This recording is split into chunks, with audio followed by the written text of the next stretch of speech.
প্রিয় বন্ধুরা, আজকে আমি তোমাকে দেখাইতাম কেমনে আমাগো বাগানের মাচা থেকে পুঁইশাক কাটতেছি আমরা।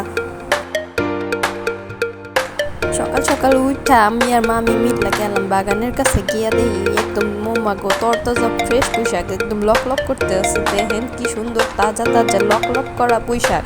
মনে চাইতেছে এগুলো সবটিরে দইরা একদম একদিনে সব খাইয়া ফেললি, এরকম একটা অবস্থা। তো কি করলাম, কাইটটা কাইটটা আগাগুলা নিলাম আমরা দুই।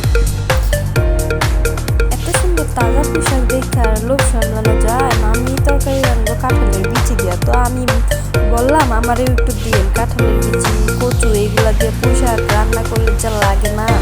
আবার যদি ইলিশ মাছ দিয়েও রান্না করা যায় পুঁইশাক দিয়ে, সেটাও অনেক জমে বন্ধু।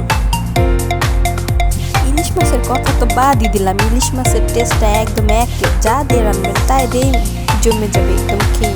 ইলিশ মাছের সাথে আর কোনো কিছু তুলনা হয় না, যা দিয়ে রান্না করবেন সেটাই একদম জোস।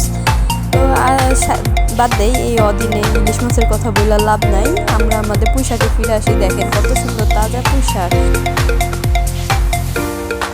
তো পুঁইশাক কাটা শেষে মনে হলো আমার গাছে এত সুন্দর ফুল ধরছে, আপনাকে একটু দেখায়। দেখেন কত সুন্দর রেইন লিলি ধরছে এই বৃষ্টির দিনে।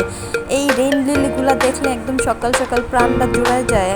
এত সুন্দর ফুল, এত সুন্দর কালার। নেক্সটে আপনাদের জন্য আরও ভালো ভালো ভিডিও নিয়ে হাজির হব। চ্যানেলটি সাবস্ক্রাইব করে পাশে থেকেন।